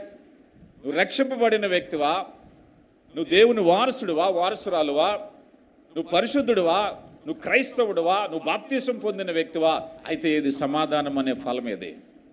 ఎప్పుడు విచారంగా ఎందుకుంటున్నావు? ఎప్పుడు దుఃఖంగా ఎందుకుంటున్నావు? ప్రభు చెప్తున్నాడు వీఆర్ ప్రాక్టీసింగ్. మనం అభ్యాసం చేస్తున్నాం. ఏం చేస్తున్నామండి? అభ్యాసం. అపోస్తుడైన పౌలు అంటున్నారు చులకన శ్రమ అంటున్నాడు. అయ్య బాబాయ్ అంత సింపుల్గా తీసి పడేసారేటండి. నా బాధ మీకు తెలుసండి. అండ్ అపోస్తులు పౌలు అంటే నన్ను మించిన బాధపడ్డవాడు ఎవడున్నాడు? అయ్యా నిద్రలేని రాత్రులు ఏంటో తెలుసు, కొరడా దెబ్బలేంటో తెలుసు, రాళ్ల దెబ్బలేంటో తెలుసు, జాగారంతో కూడిన రాత్రులు ఏంటో తెలుసు, కొరడా దెబ్బలేంటో తెలుసు, చెరసాల అనుభవం ఏంటో తెలుసు, అపనిందలేంటో తెలుసు, కపట సహోదరులు మోసగించినప్పుడు చేసేటటువంటి ఇబ్బంది ఏంటో తెలుసు. అన్ని రకాల ఎక్స్పీరియన్సెస్ నేను చూశాను. అయినప్పటికీ వాటిని అంటున్నాడు రాబోయే మహిమ ఎదుట ఇప్పుడు అనుభవించేవన్నీ కూడా ఎన్నదగినవి కాదు, చులకన శ్రమలు. ప్రియులారా గమనించండి. కనుక దేవుడు చెప్తున్నాడు, అయ్యా నీ సమాధానాన్ని ఆటంకపరిచేటటువంటి ఏ విధమైనటువంటిదైనా క్రీస్తు ప్రభు నీకు అనుగ్రహించటానికి ఆయన నీ పక్షంగా ఉన్నాడు. రోమీలకు రాయబడిన పత్రిక 5వ అధ్యాయము 1వ వచనములో, రోమీలకు రాయబడిన పత్రిక 5వ అధ్యాయము కాబట్టి విశ్వాస మూలమున మనము నీతిమంతులుగా తీర్చబడి నీతిమంతులుగా తీర్చబడి మన ప్రభు అయిన యేసుక్రీస్తు ద్వారా యేసుక్రీస్తు ద్వారా దేవునితో సమాధానము కలిగి ఉందుము. రైట్. ఈ మాట చాలాసార్లు చదివాం, కానీ లోతుగా చదువుదాం. నాతో చెప్పాలి మీరందరూ కూడా. విశ్వాస మూలమున మనము నీతిమంతులుగా తీర్చబడి మన ప్రభు అయిన యేసుక్రీస్తు ద్వారా దేవునితో సమాధానము కలిగియుందుము. కలిగి ఉన్నామా లేదా? మొదటగా దేవునితో నువ్వు సమాధానం కలిగి ఉంటే లోకంతో నీవు సమాధానం కలిగి ఉంటావు. దేవునితో నువ్వు సహవాసం కలిగి ఉంటే, అందుకే ప్రారంభంలో అన్నాం, సహవాసము, దేవుని సహవాసం కోసం వచ్చాం. అయ్యా, ఆయనతో సమాధానం కలిగి ఉన్నాం. ఆయనతో నవ్వుతూ మాట్లాడితే లోకంతోనూ నవ్వుతూనే మాట్లాడతాం. ఏమా చెప్పాలి? ఆయనతో నవ్వుతూ మాట్లాడితే నీ భర్తతో కూడా నవ్వుతూనే మాట్లాడతాం. ఆయనతో నవ్వుతూ మాట్లాడితే నీ భార్యతో కూడా. ఈ మాట ఎందుకు చెప్తున్నాను తెలుసా? దేవుని సన్నిధికి వచ్చి సంతోషంగా కీర్తనలు పాడండి. అదే ఆయనతో నవ్వుతూ మాట్లాడడం. విచారం వద్దు. దేవుని సన్నిధికి వచ్చి ఆయన మాటలు ప్రేమపూర్వకంగా వినండి, మనసారా వినండి. ప్రభువా, నువ్వు మాట్లాడు, నేను వింటానన్నట్టు వినండి. అదే సహవాసం. నీ సహవాసం అంత చక్కగా ఉంటే నీ కుటుంబం ఎప్పుడూ కూడా చక్కబడిపోద్ది. అపవాది పారిపోతాడు కుటుంబంలో. అయ్యా, దేవుని సన్నిధికి వెళ్ళి మనసారా నీ మాటలు వింటాను, అయ్యా నా మనసారా నేను ఆరాధిస్తాను, మనసారా కీర్తిస్తాను, హృదయపూర్వకంగా ప్రార్థిస్తాను. ఎప్పుడైతే ప్రాక్టీస్లోకి వచ్చావో, ఎప్పుడైతే ఇది ఇక్కడే అంటున్నారు, అయ్యా ఆయనతో మనము సమాధానం పొందిన ఎడలా, నీకు విరోధం ఎవరు ఉంటారండి? ఇంకా నీకు వ్యతిరేకులు ఎవరుంటారు? ఇక నీ మీద నిందలేసే వాళ్ళు ఎవరుంటారు? ఇక ఒకవేళ సీరియస్గా ఉన్నటువంటి వ్యక్తులు కూడా నువ్వు ఇంటి వెళ్ళేసరికి ప్రేమపూర్వకంగా ఆహ్వానించడమే హృదయాలను కదిలించగలిగిన దేవుడు. ప్రియులారా గమనించండి. రైట్, ఇది సమాధానం. ఇక తర్వాత మనం చూస్తే సమాధానము అనుగ్రహించటానికి దేవుడు ఎంచుకున్నటువంటి మెథడ్, ఎలాగ అనుగ్రహిస్తాడు, ఎలా పిలుస్తాడనంటే, ద ఫస్ట్ థింగ్ ఏమిటయ్యా అన్నట్లయితే, మనము ప్రకటించే సువార్తనే ఏమన్నారంటే సమాధాన సువార్త అన్నారు. సువార్తలో ఇట్స్ ఎ పార్ట్. లోకానికి తెలియపరిచేటప్పుడు ఇందాక మనం అనుకున్నాం, లోకంలో శాంతి సమాధానం అక్కర్లేని వాడు ఎవడున్నాడు చెప్పండి? అందరికీ కావాలి, కోటీశ్వరుడికి కావాలి. అందుకే శీతల ప్రదేశాలు వెళ్తారు, ఎక్కడో కాశ్మీర్ వెళ్తారు, ఊటీ వెళ్తారు, స్విట్జర్లాండ్ వెళ్తారు, ఇంకేదైనా దేశం ప్లెజెంట్గా ఉంటే వెళ్తారు. ఎందుకని? వాళ్ళకి ఏం కావాలి? ఎంతైనా ఖర్చు పెడతారు, సమాధానం కావాలి. నీకు సమాధానం కావాలి, కానీ సమాధాన సువార్తను అంగీకరించట్లేదు. ఇంక్లూడింగ్ మనం కూడా ఈరోజు దేవుని సన్నిధికి ఎవరైనా రాకపోతే, దైవజనుడు వెళ్ళి అమ్మా సన్నిధి కనిపించలేదు అని అడిగితే, అయ్యా నా ఇంట్లో సమాధానం లేదు, నాకు మనశ్శాంతి లేదు, ఒక 2 వారాలు నన్ను వదిలేయండి అంటారు. అవునా కాదా? అవునా కాదా? ఏం చేసుకుంటావు? సమాధానం వస్తుందా? అయ్యా సమాధానం ఎక్కడుంది? సమాధాన సువార్తను దేవుడు నీకు అనుగ్రహిస్తున్నాడు. నువ్వెక్కడ పరిగెడుతున్నావు ఆలోచన చెయ్యి. నీ గాయాన్ని రేపుకుంటున్నావు, నీ గాయాన్ని పెద్ద చేసుకుంటున్నావు, నీ గాయం క్రానిక్ అయిపోతుంది. నీ సమాధానాన్ని దేవుడు వాక్యంలో సువార్తలో పెట్టారు. ఈ సువార్తను ఏమన్నారంటే సమాధాన సువార్త. దేవునితో సమాధానం పడిన వ్యక్తి సమాధానం పొందుకుంటారు. ఎప్పుడైతే దేవునితో సమాధానం పొందుకున్నావో ఇతరులతో కూడా సమాధానం, నీ కుటుంబంలో సమాధానం, నీ యజమానులతో సమాధానం. దేవుడు నీ పక్షముగా ఉండగా నీకు విరోధి అయిన వాడు ఎవ్వడూ లేడు. శత్రువులను సైతము మిత్రులుగా చేయగలిగిన దేవుడు. ఇదంతా ఎలాగ జరుగుతుందంటే, ఎక్కడ స్టార్ట్ అయ్యేది అనంటే సమాధాన సువార్త అన్నారు. చూడండి, అపోస్తుల కార్యగ్రంథము 10వ అధ్యాయము 36వ వచనాన్ని ఒకసారి మనం చూస్తే, అపోస్తుల కార్యగ్రంథము 10వ అధ్యాయము, ఆయన ద్వారా దేవుడు సమాధానకరమైన సువార్తను, ఏ సువార్త అండి ఇది? మళ్ళీ చెప్పాలి, ఏ సువార్త? సమాధానకర్త. అయ్యా ఏ దైవజనుడి ద్వారా వాక్యాన్ని విని నువ్వు బాప్తిసం పొందావో ఎందుకు పిలిచాడో తెలుసా? నీకు సమాధానం ఇవ్వడానికి పిలిచాడు ఆయన కదా. మునుపు దేవునికి వ్యతిరేకులు, దేవుడు లేనని వారు, వాగ్దానం లేనటువంటి వారు, దూరస్తులు, అలాంటి వారిని దేవుడు సమాధానపరిచారు. ఎఫెసీ పత్రిక 2వ అధ్యాయంలో మనం చూసినప్పుడు, అయ్యా మీరు అపరాధముల చేత చచ్చిన వారు, దేవుని ఉగ్రత కింద బ్రతుకుతున్నవారు, దేవునికి వ్యతిరేకమైన వారు, అలాంటి వ్యతిరేక దశలో క్రీస్తు ప్రభు రక్తము చేత ఆయన మనల్ని సమాధానపరిచారు. ఏ సువార్త అండి మనం విన్నది? మనం అనుకుంటాం ఇదేదో క్రైస్తవుల సువార్త, ఇదేదో అనుకుంటారు, కానీ దేవుని వాక్యం చెప్తుంది సమాధాన సువార్త. నీ బ్రతుకు మారింది. అందుకే కొరింథీ పత్రికలో అపోస్తలుడైన పౌలు అంటున్నారు, క్రీస్తు యేసులోకి వచ్చిన మీరందరూ ఎవరు? మీరు నూతన సృష్టి. యేసు క్రీస్తులోకి వచ్చాక ఇప్పుడు ఏమైపోయాం మనం? ఇంతకు ముందున్న విచారము లేదు. ఒకప్పుడు మనం డబ్బు లేక బాధపడ్డాం, కానీ ఇప్పుడు ఎలా ఉన్నాం తెలుసా? ప్రభువునందుకు ఆనందిస్తున్నాం. ఒకప్పుడు మనం సెలబ్రిటీగా లేమని బాధపడ్డామేమో, ప్రభులో మన వాల్యూ తెలుసుకున్నాక సంతృప్తిగా బ్రతకడం నేర్చుకున్నాం. అయ్యా నేను అందరికీ నచ్చుతున్నానా లేదా, అందరికీ నేను సెలబ్రిటీగా ఉన్నానా లేదా, అందరికీ నేను ఒక ప్రాముఖ్యమైన వ్యక్తిగా కనిపిస్తున్నానా లేదా, అవన్నీ పక్కన పెట్టేశాం. క్రీస్తు ప్రభులోకి వచ్చాక నేను ఒక విలువైన వ్యక్తిని. నేను ఎవరయ్యా అంటే, నేను ఒక ప్రత్యేకింపబడిన వ్యక్తిని. రాజులైన యాజక సమూహంగా, పరిశుద్ధ జనాంగంగా, దేవుడు ప్రత్యేకింపబడిన జనాంగంగా నన్ను పిలిచాడు. ఒకప్పుడు లోకం నన్ను విమర్శించింది, ఒకప్పుడు నా స్టేటస్ను తక్కువ చేసింది, ఒకప్పుడు నా ఇన్కమ్ను తక్కువ చేసింది, ఒకప్పుడు నా బాడీని షేమింగ్ చేసి ఉండొచ్చు, ఒకప్పుడు నాకు ఉండేటువంటి ఏదైనా విమర్శించవచ్చు, కానీ నా ప్రభువుకి నేను విలువైన వ్యక్తిని. ఆయన తన స్వరక్తం ఇచ్చి కాపాడుకున్నాడు నన్ను. లోకం గుర్తించినప్పుడు, లోకం నన్ను చీకొట్టిన వేళ నన్ను పరిశుద్ధుడని పిలిచాడు ఆయన. లోకం ఎందుకు పనికిరాని సమయంలో నాకు ఇచ్చినటువంటి స్థానం గొప్పది. నా జీవితంలో సంతోషం ఉందా లేదా? చెప్పండి, వచ్చిందా లేదా?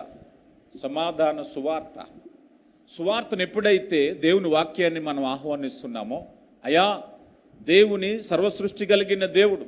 ఈరోజు ఎవరో సాటి ఇరిగమ్మ పొలుగమ్మ అంటేనే మనం బాధపడిపోతాం, అవునా కదా? ఎవరో పక్కింటమ్మ అంటేనే బాధపడిపోతాం. ఎవరో థర్డ్ పార్టీ వచ్చి చెప్తేనే అది నిజమో కాదో తెలియదు, కానీ ఇది విన్నావా పలానా అమ్మ నేను ఇలాగ అందన్నావు అనుకో, అది ఉత్తుతో నిజమో మనకు తెలియదు, కానీ ఆ మాటకే మనసులో విషబీజాలు నాటేసుకుంటాం. కానీ నిన్ను పిలిచిన వాడు ఎవరో తెలుసా? మన ఊళ్ళో గొప్పోడు కాదు ఆయన, మన దేశంలో గొప్పోడు కాదు ఆయన, మన ప్రపంచంలో గొప్పోడు కాదు ఆయన. సర్వ సృష్టికి సార్వభౌముడైనటువంటి దేవుడు నిన్ను పిలిచాడు ఆయన. యాకోబు నిన్ను పేరు పెట్టి పిలిచానయ్యా, నిన్ను పేరు పెట్టి పిలిచాడు. నిన్ను ప్రత్యేకంగా ఎరిగిన దేవుడు. నీలో సంతృప్తి కలగలేదా? ఇంకా లోకంలో ఏదో తక్కువైంది, మనుషులు గుర్తించలేదు, అది గుర్తించలేదు, ఆ కారణం చెప్పి ఈ కారణం చెప్పి విచారంలో దుఃఖంలో బ్రతుకుతున్నావేమో. ఆనందించటానికి కావలసిన కార్యాలు చేశాడు ప్రభు నీకు. నిన్ను సంతోషపెట్టడానికి కావలసిన కార్యాలు చేశాడు ప్రభు నీ కోసం. నీతో మాట్లాడుతున్నాడు. నువ్వు మర్చిపోయినా మరువని దేవుడు ఆయన. నిన్ను పేరు పెట్టి పిలిచాడు, నిన్ను వ్యక్తిగతంగా నిన్ను పిలిచాడు. నీ కొరకు సిలువేయబడినటువంటి ప్రభు. అందుకే అంటున్నారు సమాధాన సువార్త. ఈరోజు చాలామందికి సమాధానం కావాలి, కానీ సమాధాన సువార్త వద్దండి, అవునా కదా? నువ్వు ఎప్పుడైనా సరే నీ జీవితంలో నువ్వు బాధగా ఉన్న వేళ, నువ్వు కన్నీటితో ఉన్న వేళ, నువ్వు చూడవలసింది దేవుని సన్నిధి వైపు చూడు. నువ్వు చదవవలసింది దేవుని వాక్యం వైపు చూడు. నీ కన్నులు ఎక్కడ చూడాలో తెలుసా? ఆయన వాక్యాన్ని వెతకాలి. ఈరోజు చాలామంది మొబైల్ ఫోన్లు వెతుకుతున్నారు, ఈరోజు ఫ్రెండ్స్ని వెతుకుతున్నారు, చాటింగ్లు వెతుకుతున్నారు, బెట్టింగ్లు వెతుకుతున్నారు, మరేదో వెతుకుతున్నారు. అదే నీ గాయాన్ని రేపేది, అదే నీ గాయాన్ని రేపేది. అనుకుంటాం, అయ్యా నాకు మనశ్శాంతి కోసం కాసేపు ఈ ఎంటర్టైన్మెంట్ ప్రోగ్రాంలో నేను ఎంటాంగిల్ అవుతానంటే నువ్వు అపవాదికి దొరికావే. అవి గాయాన్ని పెద్దవి చేసేవి. ఈరోజు అయ్యయ్యో పలానా వ్యక్తితో నేను మాట్లాడుకుంటే నాకు చాలా ఉల్లాసంగా ఉంటుందండి, నా బాధలన్నీ మర్చిపోతామని ఈ బాధలన్నీ ఆ వ్యక్తికి చెప్తే ఆ వ్యక్తి ఊరంతా చెప్పేస్తున్నాడు, అవునా కాదా? ఎంతో నమ్మి చెప్పానండి నా బాధ అంతా, ఊరంతా కాల్చేసాడండి ఆయన. ఎప్పుడైనా చూశారా అలాంటి ఎక్స్పీరియన్స్? చెప్పారా లేదా? నేను ఎంతో బాధలో వెళ్ళి ఆ అమ్మను కూర్చోబెట్టి నా ఇంట్లో బాధ అన్నీ చెప్పాను, ఏమీ దాయకుండా చెప్పాను, ఊరంతా చెప్పేసిందండి. ఊరుకుంటారా చెప్తేనే? ఎవరికి చెప్పాలి నువ్వు? ఎవరికి చెప్పాలి నువ్వు? ఆ కన్నీరు ఏదో ఆయన పాద సన్నిధిలో కారిస్తే, ఆయనతో మాట్లాడితే, నువ్వు చెప్పుకోవడానికి ఎవరో లేని వ్యక్తివి కాదు నువ్వు రోజంతా మాట్లాడినా వినడానికి ఆయన ఇష్టపడుతున్నాడు. ఆయన చెవి ఎగ్గి ఆలకించడానికి సిద్ధంగా చెప్పు, ఏం చెప్పాలో. నీలో నూతన బలం కలుగుతుంది, నీలో ధైర్యం కలుగుతుంది. ఎవరికి చెప్పాలో వాళ్ళకి చెప్పం, మనం ఎవరికి చెప్పకూడదో వాళ్ళకి చెప్తాం అంతే కదా. చాలా కుటుంబాల్లో కుటుంబ పరువు ఎలా పోతుందండి, చెప్పకుండా మాటలన్నీ స్నేహితులకు చెప్తారు. ఈ స్నేహితులు ఎంత నమ్మదగిన వాళ్ళు, ఏ మాత్రం తేడా కొట్టిందా నువ్వు చెప్పిన 4 ఇంకొక 4 వేసి చెప్తారు, అవునా కదా. అదేం చెప్పరాళ్ళు, నువ్వు చెప్పింది చెప్తారనుకున్నారా, దానికి 4 జోడిస్తారు కదా. మీరు 2 చెప్పారనుకోండి 16 జోడించి చెప్తారనమాట. మీరే షాక్ అవుతారు, ఇదెప్పుడు జరిగిందని, ఇదెప్పుడు జరిగింది నాకు తెలియకుండానే. మీకు తెలియని విషయాలు ఎన్నో మీ గురించి వాళ్ళు చెప్పగలిగిన వారు. అందుకని ఎక్కడ మాట్లాడాలి, ప్రభుతో మాట్లాడాలి. మనం సమాధాన సువార్త ప్రభువుని అడుగు, ప్రభా నాకు సమాధానం ఇస్తావని కదా నన్ను పిలిచావు, ఏమైంది నా సమాధానం, పరిష్కరించగలిగిన దేవుడు చెప్తాడు. ఏ పొరపాటు ఉందో, ఏ లోపం ఉందో, ఏ తప్పుడు అడుగు వేశావో, ఏ రీతిగా నడవాలో నిన్ను సరిచేసి మరలా నిన్ను ఆ సమాధానమైనటువంటి స్థితిలో నిలబెట్టడానికి ఆయన ఇష్టపడుతూ ఉన్నారు. కనుక ప్రియులారా, దేవుని యొక్క సహవాసంలో మనం చూస్తున్నాం. కొన్నిసార్లు మన జీవితాలు అనిపిస్తాయి. మత్తయి సువార్త 10:34 అయ్యా మీరు నాకంటే ఇదిగో సమాధానమును ఒకసారి చదవండి నాన్నది, భూమి మీద సమాధానమును తలంచుకుడి ఖడ్గమునే కానీ ఏం జరుగుతుందట. ఈరోజు చాలామంది ఈ పాయింట్ చాలా జాగ్రత్తగా అర్థం చేసుకోండి.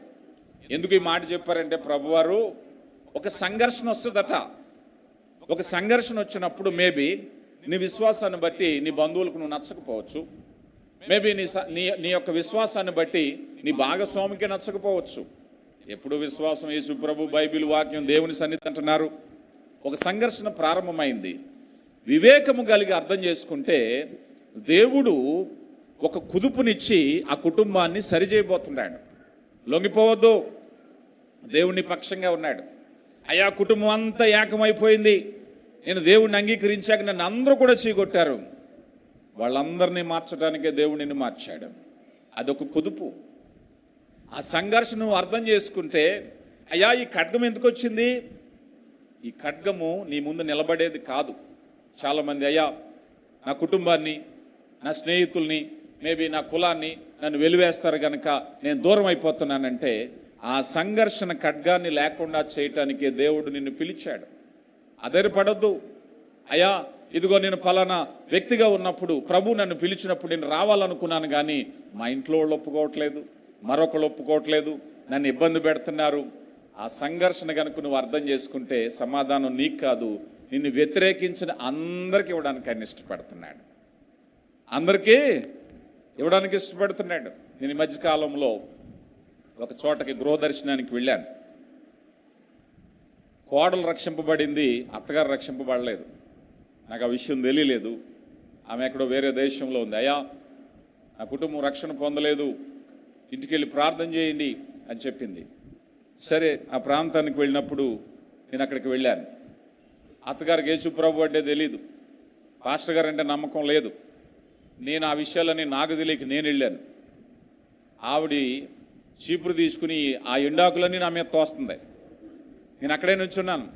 ఇదేదో నా సహనానికి పరీక్ష అనుకుని ఏమందామన్న కోపం. అప్పటికి నేను ధైర్యం తెచ్చుకున్నాను. నమ్మ ఫలానా అమ్మ పంపించారు ప్రార్థన చేయటానికి, ఏ మనిషి పంపిందో ఆ మనిషికి చేయి ప్రార్థన, నాకు కాదు అందమ్మ. ఏ మనిషి పంపిందో ఆ మనిషికి చేయి ప్రార్థన, నాకు కాదు అంటుంది. ఈ తోస్తుంది ఎండాకులన్నీ నా మీదకి చీపురిచ్చుకుని.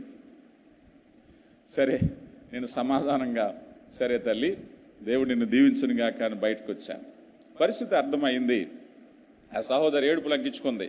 అయ్యా నన్ను క్షమించండి, ఇలా పొరపాటు జరిగింది, నేను అలా అనుకోలేదు. పర్వాలేదమ్మా, దేవుడిని ఇంటిని మార్చిపోతున్నాడు. నీ విశ్వాసాన్ని విడిచిపెట్టొద్దు, నన్నేదో అన్నారని నువ్వు అనుకోవద్దు. ప్రభు నీకు సమాధాన సువార్తనిచ్చారు, ఆ ఇంట్లో సమాధానం వస్తుంది. ఒకరోజు నేను కాకపోతే నా బోటి మరో పాస్టర్ని, దైవజనుని, అదే మీ అత్తగారు ఇంటికి పిలిచి కాఫీ ఇచ్చి ప్రార్థన చేయించుకునే రోజు వస్తుంది. నువ్వు ధైర్యంగా ఉండు, ప్రభు కార్యం చేస్తారు. ఓపిక పడదాం, ధైర్యం. ఈరోజు ఏ విమర్శను నువ్వు ఎదుర్కొంటున్నావో, ఏ సమస్యను నువ్వు ఎదుర్కొంటున్నావో ఒకసారి నువ్వు ఆలోచన చేసినట్లయితే, ఈరోజు సంఘర్షణకు నువ్వు సిద్ధంగా ఉన్నట్లయితే ప్రభు ఆ సంఘర్షణను సమాధానంగా మార్చబోతున్నారు. ఇక ఈ వాక్యం విషయంలో ఎవరైతే దేవుని వాక్యాన్ని నిరాకరిస్తున్నారో వారు సమాధానాన్ని నిరాకరిస్తున్నారు. ఎంతమంది, నేను చేతులు ఎత్తమని చెప్పను కానీ వాక్యాన్ని వినడానికి ఎంతమంది ఇష్టపడుతున్నారు? మీరు మనసులో అనుకోండి. అయితే సమాధానాన్ని పొందుకునే మనసు మీకుంది. ఒకవేళ ఆ ప్రాబ్లం ఎలాంటిదయ్యా అంటే, అయ్యా నేను వాక్యాన్ని ఎక్కువ కాన్సన్ట్రేట్ చేయలేకపోతున్నాను, వాక్యం ఎక్కువ చెప్తే వినడానికి ఏదో ఒక అసహనం, వాక్యం వినడానికి నాకు ఏదో ఇబ్బందిగా ఉంది అంటే నీ మనసులో సమాధానం లేదు. మన కొన్ని బలహీనతలకి కొన్ని సిమ్టమ్స్ ఉంటాయి. ఈ సిమ్టమ్ ఉంటే పలానా వ్యాధి ఉంది, డాక్టర్ గారు చెప్తారు కదా, ఇలాంటి లక్షణాలు ఉంటే వ్యాధి ఉండొచ్చని. ఇప్పుడు ఎవరికైతే మనసులో సమాధానం లేదో ఈ సిమ్టమ్ ఏంటో తెలుసా? వాళ్ళకి దేవుని వాక్యాన్ని ఎక్కువగా ఇష్టపడరు. ఇది ఎవరిని విమర్శించ కాదు కానీ సుపరీక్ష. దేవుని వాక్యం పట్ల ఎంత శ్రద్ధ కలిగి ఉంటే నీ హృదయంలో అంత సమాధానం ఉంది. రైట్? ఒకసారి పరిశీలన చేద్దాం. ఎవరైనా సరే, అయ్యా నిజమే వాక్యం ఎక్కువసేపు చెప్తే నాకు చిరాకు వస్తుందండి, వాక్యం ఎక్కువసేపు వినలేకపోతున్నాను, పాటలంటే 4 పాటలు ఎక్కువ పాడతాం కానీ వాక్యం దగ్గరికి వచ్చేసరికి ఏదో ఒక ఇబ్బంది అని అనుకుంటే సిమ్టమ్ ఏంటో తెలుసా? మనసులో సమాధానము లేదు అని అర్థం. Right are wrong? దాన్ని సెర్చ్ చేయండి, ప్రభువుని అడగండి, ప్రభువా ఏ విధమైనటువంటి అపవాది తంత్రాలు, చెడు తలపు, పాప స్వభావము, శరీర కార్యాలు నాలో ఉన్నాయేమో. ఎక్కడైతే శరీర కార్యాలు ఉందో అక్కడ ఆత్మనియమము ఉండదు. అవునా కదా? శరీర కార్యాలు ఏంటి చెప్పండి? శరీర కార్యాలు ఏమున్నాయి చెప్పండి? అక్కడ అన్ని రకాల దుర్వ్యాపారం ఉందట. అవునా కదా? ఈ హృదయంలో ఏముంటుంది ఇప్పుడు? కక్షలు ఉంటాయి, కార్పణ్యాలు ఉంటాయి, వ్యతిరేకతలు ఉంటాయి, అసూయలు ఉంటాయి, జగడాలు ఉంటాయి, అనుమానాలు ఉంటాయి, ఎన్నుంటాయి హృదయంలో. ఇవన్నీ ఎప్పుడైతే ఉన్నాయో మనసులో సమాధానం లేదు. అదే యుద్ధం. మన ప్రారంభంలో అదే అనుకున్నాం, సంఘర్షణ లేని మనసే సమాధానం కలిగిన మనస్సు. సంఘర్షణ లేదు నీ మనసులో. ఇప్పుడు ప్రభునందు ఆనందించుకోవడం నేర్చుకున్నాం, కలిగిన దాంతో తృప్తిగా ఉండడం నేర్చుకున్నాం. నీకేం కాంపిటీషన్ లేదు ఈరోజు. ఎందుకనంటే ప్రయాసపడు, కష్టపడు, ప్రభు అనుగ్రహించింది తీసుకో, ప్రభు నందు ఆనందించు, నీ ప్రయత్నాలు నువ్వు చేయి, సంతోషంగా ఉండు. నీ సంతోషాన్ని కోల్పోవద్దు. అపవాది అది కోల్పోయేలాగా పనిచేస్తాం. ఒకప్పుడు చూడండి, ఉదాహరణకి ఒకప్పుడు మనిషి కడుపు నిండా భోజనం చేయడానికి కష్టపడేవాడు. అవునా కదా? ఆ కడుపు నిండా ఇంట్లో తాను తన పిల్లలు సంతృప్తిగా ఆహారం కోసం కష్టపడేవాడు. ఇప్పుడు కష్టం దేనికి చెప్పండి? ఈఎంఐలు కట్టాలి, ఫోన్ బిల్లులు కట్టాలి, అవునా, ఇన్స్టాల్మెంట్లు కట్టాలి. ఎన్ని ఉన్నాయి మనకి? ఎన్ని ఈఎంఐలు ఉన్నాయి ఈరోజు? అవునా కదా? ఆహారం కోసం కష్టపడే వాళ్ళు ఎవరూ లేరు. ఆహారం ఇంట్లో కొన్నా తినొచ్చు. ఇప్పుడు కష్టపడేదంతా దేనికోసం? ఈఎంఐలు కట్టడం కోసం కష్టపడే రోజులు వచ్చినాయి. అవునా కదా? ఇంతకుముందు కోటి విద్యులు ఊటి కొరకని, ఇప్పుడు ఏం లేదు. కోటి విద్యులు ఈఎంఐల కోసం. 1 2 ఎన్ని ఈఎంఐలు ఉన్నాయి చెప్పండి? ఈఎంఐలు అన్నీ కట్టడమే. ఇలా జరుగుతుంది మానవ జీవితం. ఎందుకు వచ్చింది ఇవన్నీ కూడా? కొన్నిసార్లు మనిషి ఆ లైన్ దాటిపోవటానికి అపవాది ట్రాప్లో పడిపోతూ ఉంటాడు. అందుకే నీ స్వబుద్ధిని ఆధారము చేసుకొనక అంటారు. మన స్వబుద్ధిని ఆధారం చేసుకున్నాం అనుకో, ఏం చెప్తుంది తెలుసండి? ఏమా, మన స్వబుద్ధి చెప్తుంది, నువ్వు హ్యాపీగా ఉండాలంటే ఈ ఫోన్ ఎందుకు వాడుతున్నావు, ఐఫోన్ 16 ఉండాలి నీ చేతిలో అని చెప్తుంది. అవునా కదా? మన స్వబుద్ధి ఏం చెప్తుంది తెలుసా? ఇలా చెప్తుంది మన స్వబుద్ధి. అందుకే అంటున్నారు, నీ స్వబుద్ధిని ఆధారం చేసుకోకు. నీ స్వబుద్ధి ఎప్పుడు కూడా అదే చెప్తుంది, ఘోరమైన వ్యాధి కలిగింది అది. అందుకని నా మనస్సాక్షి ప్రకారం అని ఎప్పుడు అనుకోకూడదు కదా. చాలామంది ఏమండి నేను ఎలాంటి వాడో నాకు తెలుసు అండి, నా మనస్సాక్షి అంటారు. నువ్వు ఎలాంటి వాడో నీకు తెలియడం కాదు, ప్రభువుకు తెలుసు. అవునా కదా? ప్రభువుకు తెలుసు. అందుకే శుద్ధ హృదయము నాలో కలగ చేయమని కీర్తనాకారుడు దేవుని దగ్గర ప్రార్థన చేస్తున్నాడు. అయ్యా, ఉదయం లేచినప్పటి నుంచి నా స్వబుద్ధి అనేక డైరెక్షన్లో నన్ను నడిపించేస్తుంది కనుక నా స్వబుద్ధిని కంట్రోల్ చేయను ఆయన. నీ చిత్తం నాలో జరగాలి. ఎందుకనంటే నా ఆలోచనలు గుండా వెళ్ళి చేతులు కాల్చుకుంటున్నాను, ఆకులు పట్టుకుంటున్నాను. ఎంతమంది జీవితాలు ఇలా జరిగింది చెప్పండి? మన సొంత ఆలోచనతో వెళ్ళాం, అంత ఫేవర్ అనుకుంటాం, కానీ కష్టం మిగులుతుంది. దేవుని ప్రథమ స్థానం ఇవ్వకపోవటం. నీ హృదయంలో ఎప్పుడైతే దేవుడు ప్రథమ స్థానంలోకి వస్తున్నాడో, నీ హృదయంలో ఎప్పుడైతే దేవునికి చోటు ఇచ్చావో, ఆయన ఆ సమాధానకర్త నీ హృదయాన్ని నడిపించేవాడు అయి ఉంటే ఏ దుఃఖము నీ దగ్గరికి రాదు. ఉదయం లేచినట్టు ప్రార్థన చేయి, ప్రభువా ఇదిగో ఉదయం నా ముందు ఒక దినాన్ని ఉంచావు, నన్ను నడిపించిన ఆయన. ఎన్నో నిర్ణయాలు గుండా వెళ్ళాలి, ఎంతోమంది వ్యక్తులతో మాట్లాడాలి. నా స్వబుద్ధిని వదిలేస్తే ఎన్ని తగాదాలన్నా తెచ్చిపెడుతుంది. కనుక నా స్వబుద్ధిని వదలొద్దు ప్రభువా, నువ్వు రా నాయనా, నాతో రా, ఈ దినమంతా నాతో ఉండు నాయనా, నీ సన్నిధి నాతో ఉంచు నాయనా. మోషే అంటున్నాడు, అయ్యా నీ సన్నిధి నాతో రాకపోతే ఒక్క అడుగు కూడా మేము ముందుకు వేయమయ్యా, నువ్వు రావాల్సిందే.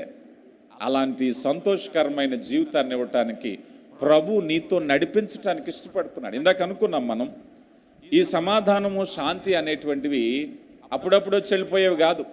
మేబీ మన స్నేహితులో, మన బంధువులో, మనకి ఇష్టమైన వాళ్ళు, మనకి ఇష్టమైన ఫుడ్డో అవి ఉన్నప్పుడు కాసేపు సంతోషంగా ఉండడం, అది అయిపోయిన తర్వాత విచారపడడం లాంటిది కాదు. కొన్ని అకేషన్స్ మనం చూస్తాం, చాలామంది ఇళ్లలో బర్త్డేస్ చేస్తారు. చాలామందికి నేను వారిస్తూ ఉంటాను, మరి స్థాయికి మించి అప్పులు చేసి ఒక కార్యక్రమాన్ని చేస్తారు. ఆ కార్యక్రమం ఉన్నది మేబీ ఒక 2 గంటలు 3 గంటలు ఉండొచ్చు. ఆ కార్యక్రమం అప్పు తీర్చాలంటే 2 సంవత్సరాలు పడుతుంది మళ్ళీ, అవునా కదా? ఎంతకాలం తీర్చాలి ఇది? ఒక 2 గంటల కార్యక్రమం, దాన్ని కనీసం ఒక 2 సంవత్సరాలు ఈఎంఐలు కట్టాలి దానికి, అవునా కదా? బాధాకరమైన విషయం. ఎందుకు వచ్చింది నిర్ణయం కనుక ప్రియులారా గమనించండి. ఇక చివరిగా క్రైస్తవ కుటుంబాలలో సమాధానాన్ని గురించి ప్రభు చెప్తున్న మాట ఏమిటంటే, ఎఫెసీ పత్రిక 4వ అధ్యాయము, ఈ అంశం చెప్పి నేను ముగిస్తాను. ఎఫెసీలకు రాయబడిన పత్రిక 4వ అధ్యాయము మొదటి 2 వచనాలు. సమాధానమును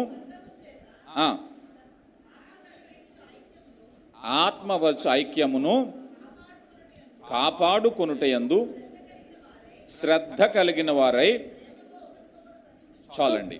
ఇక్కడ సమాధానమును వెతకాలి, వెంటాడాలి, కాపాడుకోవాలి అన్నారు. Right are wrong? జాగ్రత్తగా గమనించాలి. ముగిస్తున్నాను ఈ మాటలు. సమాధానం అనేది వెతకాలి, దాన్ని వెంటాడాలి, దాన్ని కాపాడుకోవాలి. సమాధానం విషయంలో ఒక పూర్తి అవగాహన వస్తే ఫస్ట్ థింగ్ ఏమిటయ్యా అంటే, సమాధానం అనేది ఇది చౌక కాదు, ఇది చాలా కాస్ట్. ఎందుకో తెలుసా? సమాధానం అనేది క్రీస్తు రక్తము చేత మనకు అనుగ్రహించబడింది. మీరు ఎవరైనా సరే జాగ్రత్తగా గమనించండి. దేవునితో సమాధాన పడడానికి యెషయా 59లో మన అపరాధములు అడ్డుగా వచ్చినప్పుడు క్రీస్తు ప్రభు రక్తము చేత మనల్ని సమీపస్తులుగా చేశారు, అవునా కదా? ఎంతమంది నమ్ముతున్నారు? సమాధానం ఏం సింపుల్ కాదు, అది చాలా ఖరీదైంది. అది యేసు ప్రభు రక్తము చేత మనకి సమాధానం అనుగ్రహించారు. ఈ సమాధానం అనుగ్రహించటం అనేది, దాని గురించి నువ్వు వెతకాలి. ఎప్పుడు వెతకాలి? ప్రతి దినము వెతకాలి, దేవుని సన్నిధిలో వెతకాలి. ఈరోజు చాలా మంది సమాధానాన్ని ఎక్కడ వెతుకుతున్నారు? ఎక్కడో విహారయాత్రలో వెతుకుతున్నారు, లేకపోతే ఖరీదైన భవంతుల్లో వెతుకుతున్నారు.